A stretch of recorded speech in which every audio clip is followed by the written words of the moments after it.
just last night, the Heartland Marimba Festival Holiday Ensemble performed here in Iowa City at Public Space 1. I don't know where that is. It's not far from here. Or it's on Lynn Street on North Lynn, I think, right? Yeah, I'm slowly learning the city.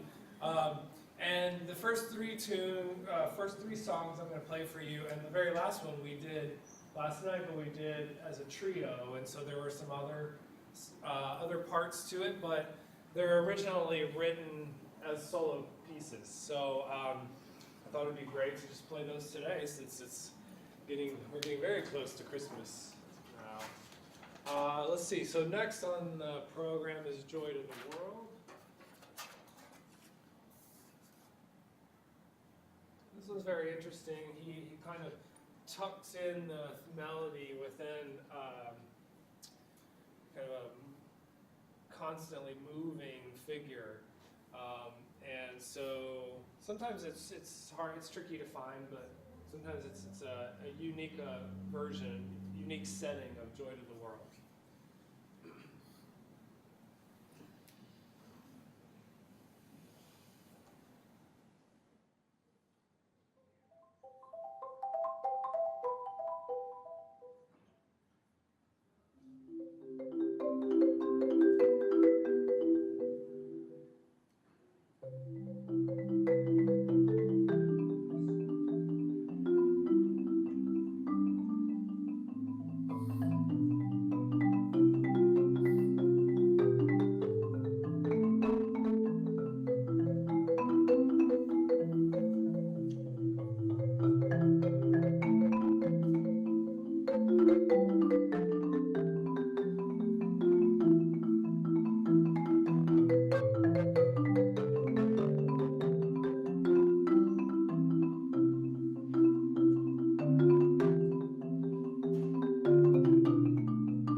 one more from this collection. This is the first Noel.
How many of you have heard a marimba or seen a marimba concert ever? Oh yes, we have a few people here in the back. Very nice. Was it last night? These guys. Okay. These guys performed with me last night on the holiday concert. So. I got a question. Yes. You said you played with 3 others. Or is there like, are they all the same, or do you have this one and the bass? Well, this in our setup for this year, this is the largest instrument. So this encompasses the largest range of the marimba that you can really purchase today. So it's a 5-octave instrument. And then we will have, in our setup, we'll have a couple smaller instruments so that someone who's playing maybe the top part would play on one of those, and someone who's playing the bass part would play here on this instrument. And sometimes you can have 2 people on this instrument because it's so large. Gotcha. Yeah. So they don't go any lower than this. They just, they have some that are a little bit shorter. Yeah. Gotcha. But this is pretty standard. Okay. Well, I'll tell you a little bit since we have some newbies to the marimba, solo concert marimba in here. So there's 2 important things about the marimba. It's the bars and the resonators, which are the pipes here. So two important things to make the sound. So the bars are rosewood, and it's a hardwood from Central America with a low dampening property. So meaning that you can hit it and it won't break because it's dense, but it won't cancel out the vibrations on itself. It'll actually continue. It'll let the wood ring. So that's why you use this wood for the marimba. And then the resonators are tuned to the pitch of the bar. The bar is tuned by cutting out pieces of it and kind of working very very closely with the harmonics, and it's very complicated acoustics and stuff. But yeah, then the resonators are matched to that pitch by how long the pipe is. And that's what gives you the big sound. So if you didn't have the resonators, it would be less of an interesting sound. It would be just kind of wood, not very resonant and dry sound. One more question. Yes? Do you play that with like an orchestra? Because when I hear that sound, it reminds me of South America in festive something or other, you know? Yeah, and we're right, and most people who haven't heard the concert marimba, that's where our ears are tuned to, because traditionally this instrument comes from Central America, and that's where we took it and worked on it to make it a louder and a concert instrument. But yeah, this will be, if it's used in an orchestra, it'll either be the soloist, like a concerto soloist, or it'll be, sparingly, composers will write sparingly for it. It's some of the more modern orchestra pieces. You won't hear marimba and orchestra pieces from before 1960s or so, because this instrument, as you see, or this type of instrument, started to show up around the early 1930s, late 1920s. So it's not that old compared to a lot of other classical instruments. Okay, so the next piece is a modern piece written for the marimba by a marimba player. And it's called Rotation Number 2.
So rotation number 2, or Eric Samoud, I should say, is a French marimbist, and he's done a lot to really help us along with repertoires and many, many pieces that he's written.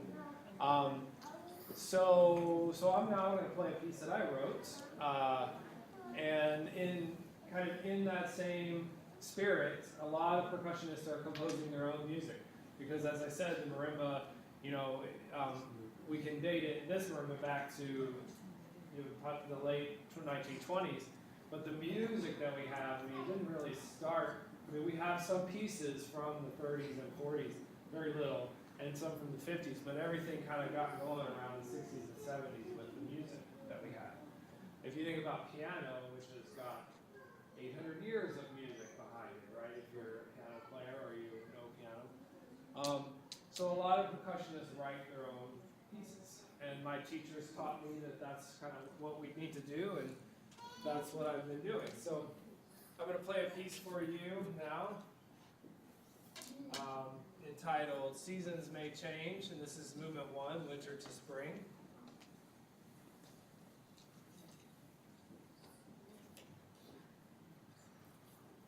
Let's go winter to spring. I like that. Winter to spring. So this, as you know, we live in Iowa, that transition from winter to spring, yeah, it's a physical effect on me.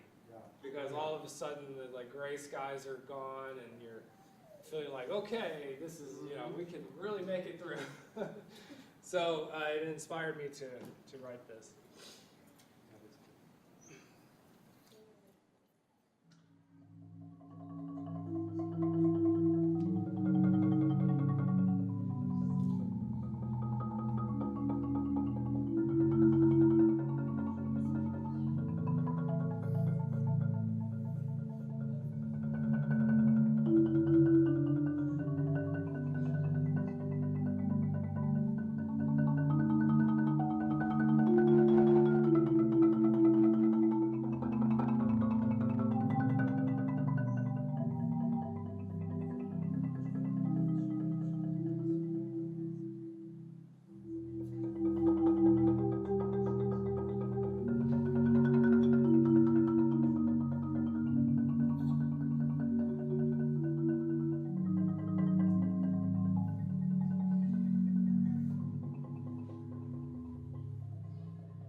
Okay, and the next one I think will be familiar to most of you. This is the habanera from Carmen. It's a transcription that I did.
Thank you.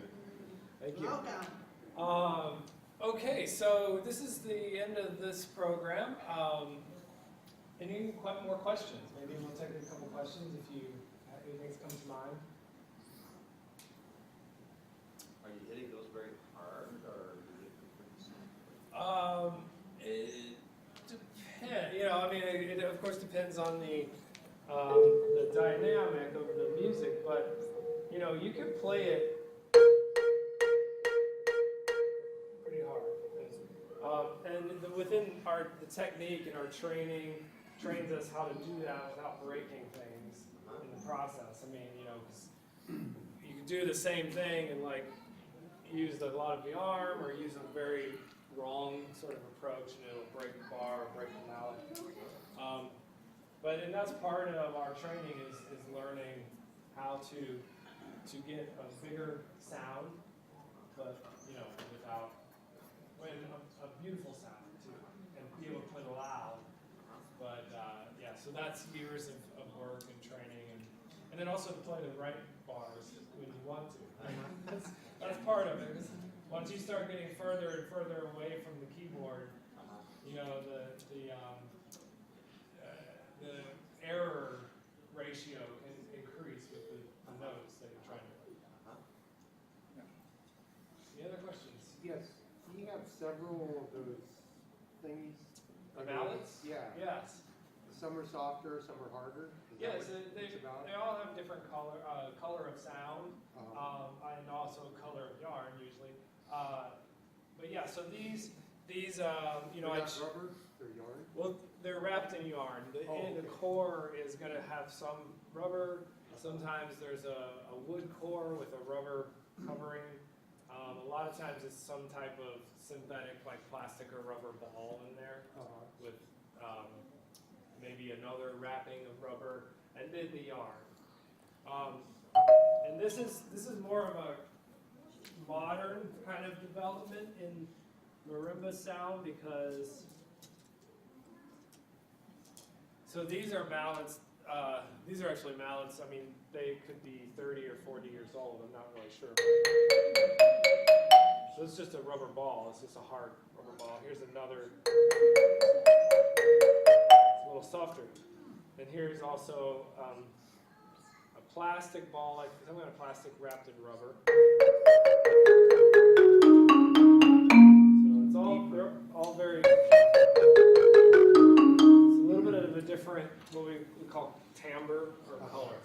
And when you hold two of them, do you always hold them in the same place, or do you hold them differently, depending on if you're going to play a different song? No, I don't.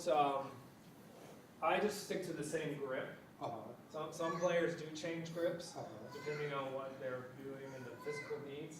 But yeah, I always use the same position in my hand and then just vary. And do you ever hit two of them at the same time, or do you always hit one? I mean, if you hit two, isn't it going to move or something? Oh, you mean like in one hand? Yeah, when Both? you're. Oh when yeah, you're yeah, hitting yeah. them, I seen you hit them with one. But do you ever So hit a them lot with of two? times, but I'm playing two notes. Okay. Yeah. Okay. Yeah, and one hand's doing just one note. So it's very similar to a pianist in that they're kind of like fingers, right? So you can have two fingers together, Right. or they can be separate. Yeah. And do you grip them, or do you just kind of leave them loose? No, you gotta hold on to them. You Yeah. gotta hold on to them pretty Yeah, good. it just depends. I mean, that's a technique development thing. Also, is getting comfortable enough and strong enough where you can play with it relaxed in the hand and still produce power. But I mean, to play something loud, you have to really hold on to them, or it's gonna be a dangerous event for you. Mallet stuck in the ceiling.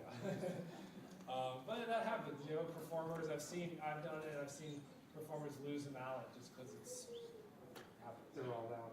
Did you teach that at college, or do you have to go to a special The school? marimba? Yeah, oh yeah. Because I learned percussion. I mean, I got my degrees in percussion.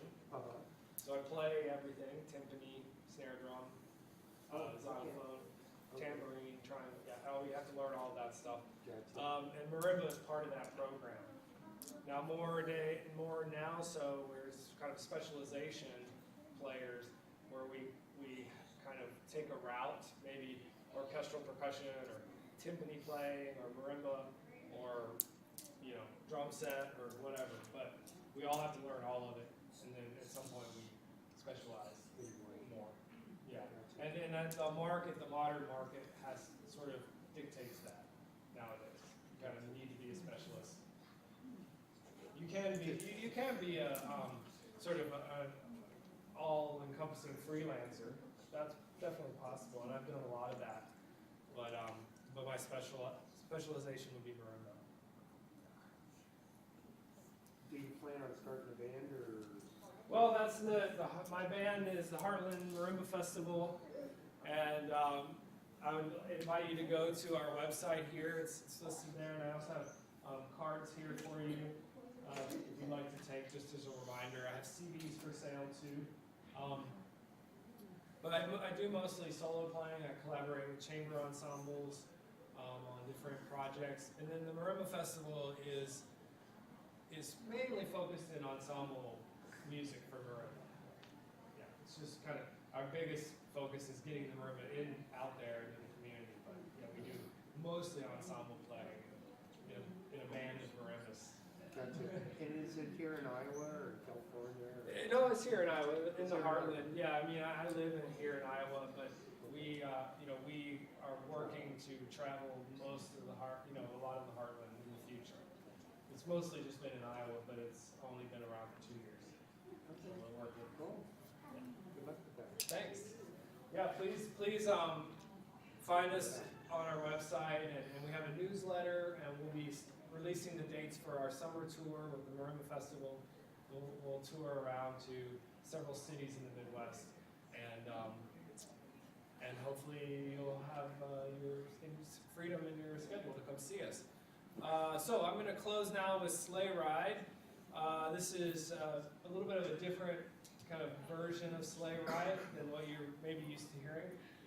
And it's originally for piano, but I took it and let's see, a lot of times I do a lot of piano transcriptions, but this is the only one on this program. And I took it and adapted it for the marimba.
some music for you, but today we're going to talk about the history of the marimba and how it got to what you see in front of you today. But I'm going to just open up with a little piece of music. This is called Leyenda. It's originally for guitar. It's by Isaac Albanese.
Welcome.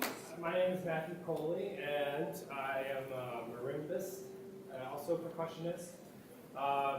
The main part of what I do is travel and perform on the marimba. I also play hammered dulcimer, and I do a lot of collaboration with composers and other chamber music groups. Just last night, my ensemble, the Heartland Marimba Festival ensemble, performed a holiday concert here in Iowa City at Public Space 1. So I just enjoy doing as many things as I can with the marimba for new audiences. So how many of you have heard or seen a marimba before? Yeah? Good. So my hope is like in 10 years, everyone will be able to raise their hand. If you like what you're hearing, I have several CDs for sale if you'd like to take home the marimba with you. And I have business cards over here so you can get in touch with me online. So today I'm going to just tell a brief story of the history of the marimba. We're going to start in Africa. So many, many years ago, and we're talking the beginning of civilization, early human history, the marimba originated in what is Central and West Africa. So kind of up in this larger section of Africa, kind of in the middle and over to the west. And the first types of marimba looked something like this. So this is how we're going to try to get from that to this for you today. So this is also, you can call it a balafone, but you can see it's just one row of wooden keys and some type of stand and then a resonating body under the instrument. So those are gourds. They're actual dried out gourds. Sometimes these, I was trying to find a picture of this, but sometimes these are built over a hole in the ground. And so they would just carve out a hole and kind of suspend the bars, so that was the way that the resonating happened, was from the hole. So these pipes here are called resonators, and they're about 50% of the sound that you hear. If we didn't have them, the sound would be very dead and kind of not, it wouldn't be very lively, sort of big sound. So this is an early form of the African marimba, and probably dating, at least 4,000 years, 3,000 years ago. That's when we start to see the marimba come into existence. Here's another version, a little bit more modern version, as it were. So you can see the interesting shaped gourds, the gourds that they fix together for the bass notes, because you have to have bigger resonating chamber for larger, slower frequencies. And so a lot more keys there. And an African marimba would be what we call kind of a pentatonic scale, which means 5 notes in the scale. So our standard classical music is built on 7 notes. So the piece you heard was built on this scale. Yeah, so it's a minor scale, E minor.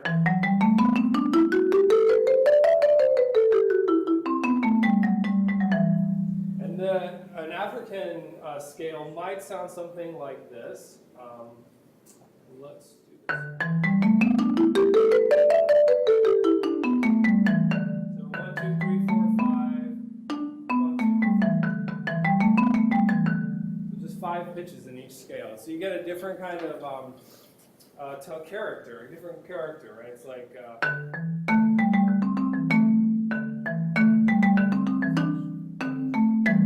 Well, I'm going to play some music, some African inspired music for you, and actually we're going to take some, we're going to need some help here, so we need some volunteers for this.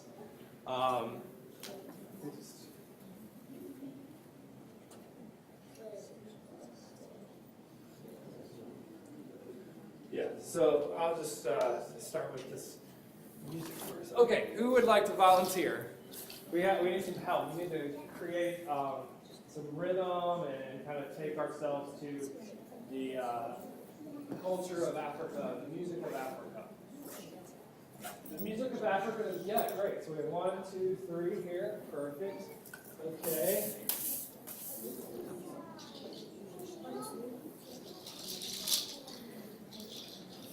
Okay, got 4. So here, you would do like that. Like that. So this is just called a shaker. This is called afouche. Can you say that? Afouche. This is right there. Or kabasa. You like a shaker? You guys okay? Maybe come on, there. And okay, so this is all I have left. So you hang on because you're going to play a little bit later, okay? Well, we have another one, and I have some more fun toys. Okay, so maybe you guys could sit here in the front with me. No? You want to sit down? Great. So let me show you a little bit of how to play these. So you hold it by the side, and you're just going to give me a nice beat. Yeah? Steady beat. And you're going to do the similar thing. You put your hand here and grip it, and you're just going to go. Can you do that? And you can go like this 10 times. No, you don't have to do that. Just do the rhythm. Yeah, turn this hand. Okay. Turn that hand. Yeah, there you go. And so do you know what these are?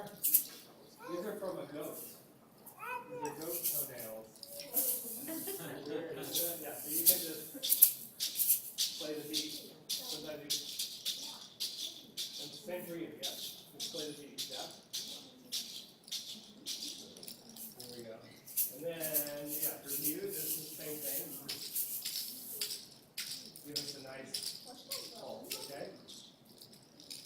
And then, here's you can shake this leg, or you can shake this leg, or you can go,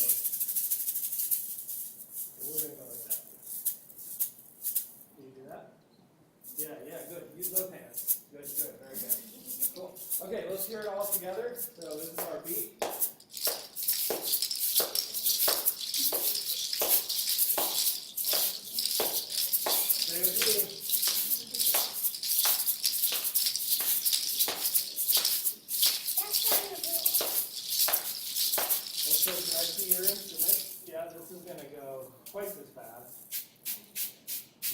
play music? Yeah. So you know how to count 8 notes? Yeah. 1 and 2 and 3 and 4 and 1 and 2 and 3. That's your pattern. And these players, they're going 1, 2, 3, and you're twice as fast. Can you try it? Ready, go. And 1 and 2 and 3 and. Yeah, good. Just don't press so hard. Just like nice and light, and I think you'll get it. Yeah? Okay, good. And I'm going to play the marimba while you accompany me. So African music is very, very steeped in percussion. Percussion is really important in Africa. You know how they communicate to each other across the huge desert land? With drums. There's always a drummer in the village who goes out and plays patterns to communicate to a neighboring village. So here we go. I'm going to play for you.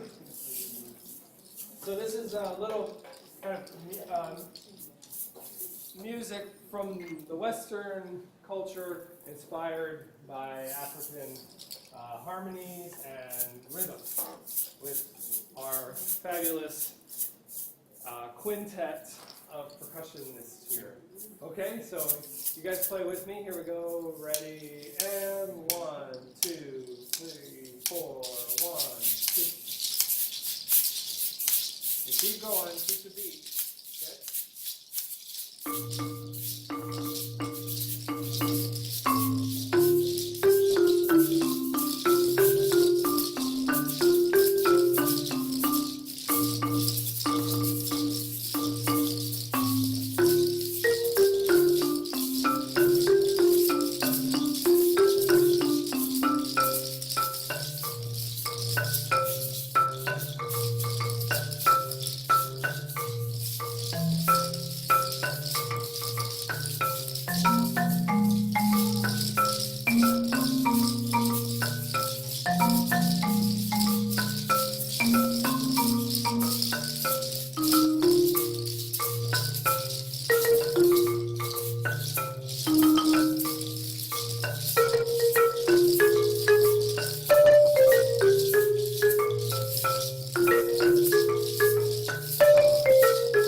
Good. So if you just put those here, we're gonna do a little playing in just a little while. I'm gonna keep talking just a little bit. Okay. So the music you heard, yes, it's not totally traditionally African, but the pieces have African titles, and I kind of took a couple things and mashed it together. But the tonalities and the rhythms are very inspired by African traditional music. So the wood that we use, oh wow, the mic's on up here. The wood that we use is a rosewood. In Africa they use a paduk, which is another kind of hardwood. And so you can see a paduk tree here. But we have to find a wood that's really dense, but that will resonate. So when we hit it, it won't break, it'll just bend or dent, but it'll also continue to resonate. And that's how we're able to create this instrument. So the African wood that's mostly used is called paduk.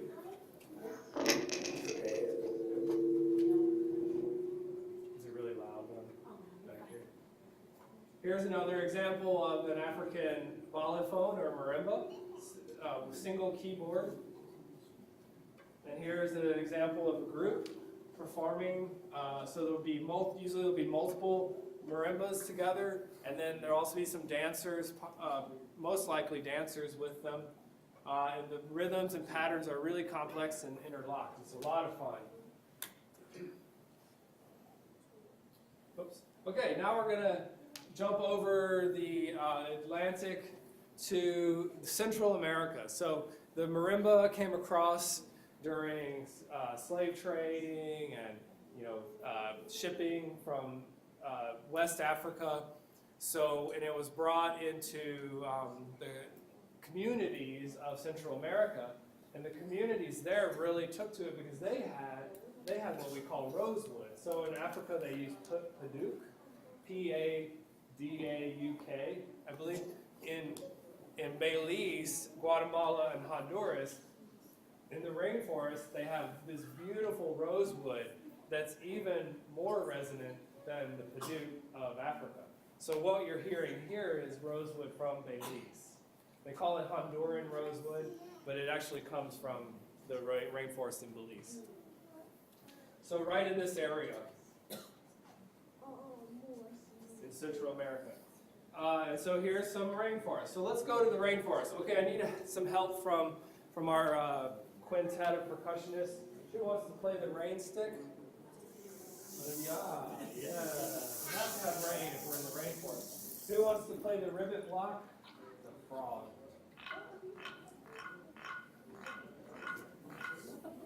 Okay. And here's another little ribbit block too. You have it? Yeah. Okay. You want to play? Let's see. We also need some shakers like cricket sounds. And you want this? Okay. You know how to work it? Yeah. Use the fat end. Scrape it. Yeah. And hold it up so it'll be loud and it'll resonate. There you go. Turn the stick over.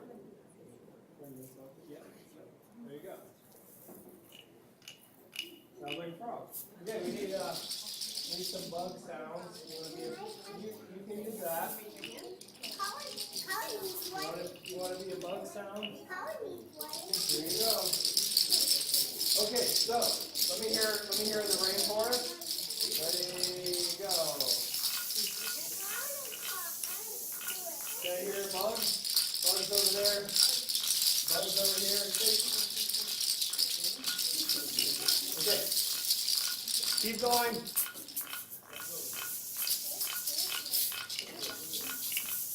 Okay, we're in the rainforest. Everyone feel the rain, the mist.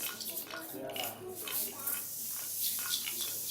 You guys keep going. I'm going to play some rainforest music. Oh, very nice, very nice.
Very nice.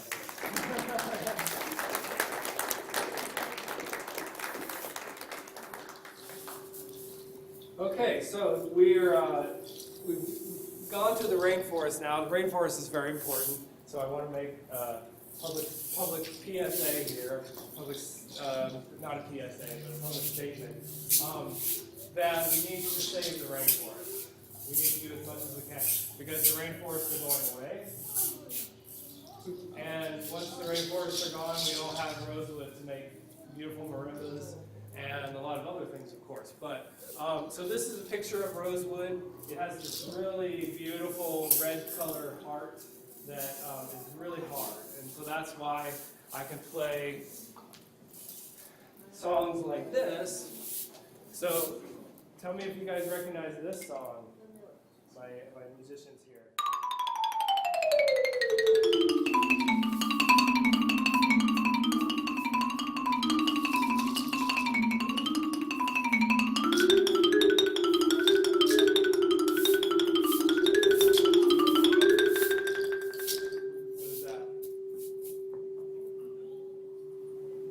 What does it sound like? Yes.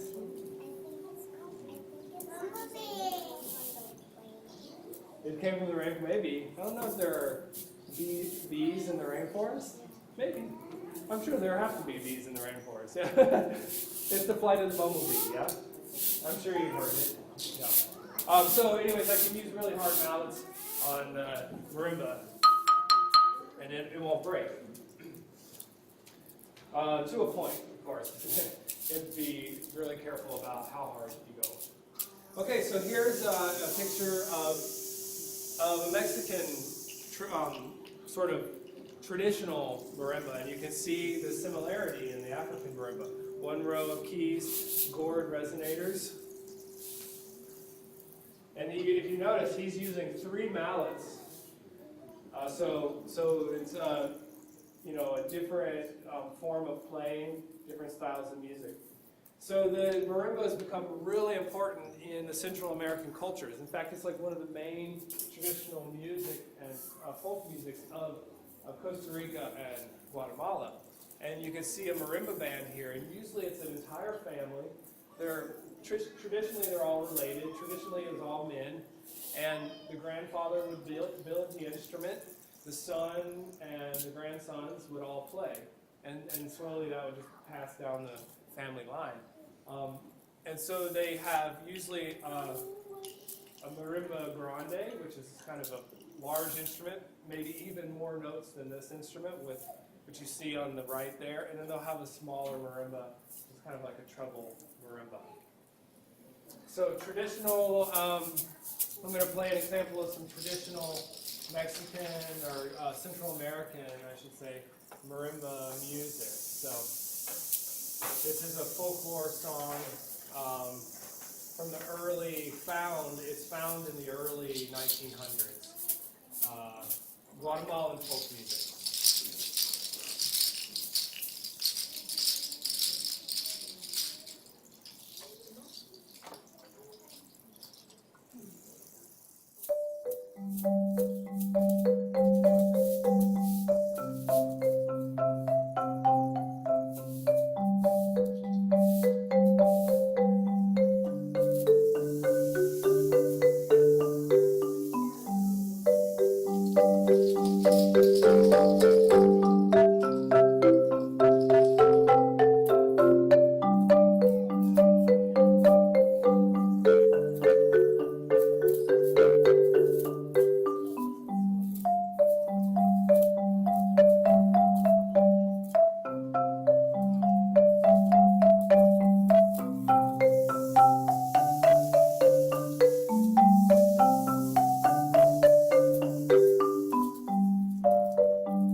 So that's the kind of music you would traditionally hear in Central America. The really interesting thing about the Central American marimbas are the gourds, and at the bottom of them there's a little flap, a hole, and a little flap of skin. So if you look up some Costa Rican marimba ensembles, it's going to sound quite a bit different than this because it's going to have a slight buzz to the sound. It's an interesting character, but it's, or sometimes the resonators are made of wood. You can kind of see there a little bit. And at the tip, there will be a little piece of skin to make it the sound buzz. There you go. So you can see here the wooden resonator. So it's quite a bit of handicraft going into that. I mean, it's very ornate, and each family had a different design and different style. Here we are again. And they would traditionally play with 2 mallets or maybe 3 mallets, like the guy in the middle who's playing the chords might have 3 mallets in one hand, and he's just...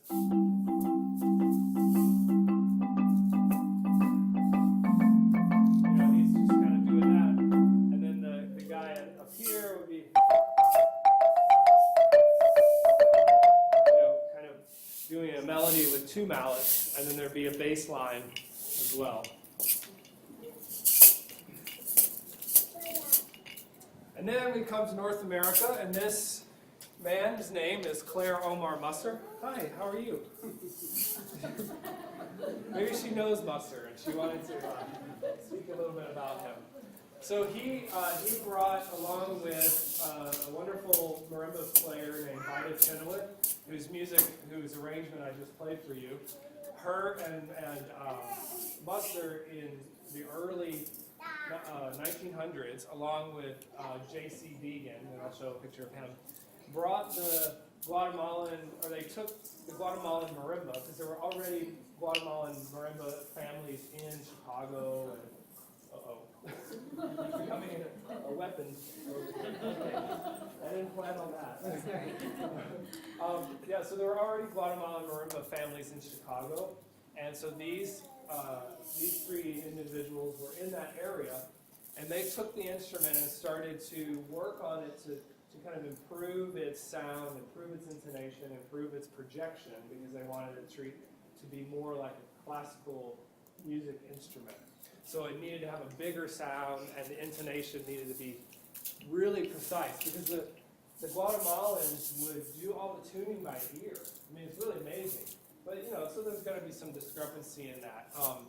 So they were using new technologies and industrial advancements to do that. So that's Claire Musser, and I'm going to play a solo by Claire here in just a second. This is J.C. Deegan. He owned the Deegan Company, and this is the Deegan Building, which is still in Chicago. And there's still a mallet percussion company in that building. But they only take up like half of one floor. That whole building used to make marimbas and chimes and all kinds of things. But I'm going to play you a solo by Claire Musser, and so this is kind of the trajectory of where marimba music is, and this is about the 1940s that you're going to hear.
I like your rhythm. That was very nice. Good.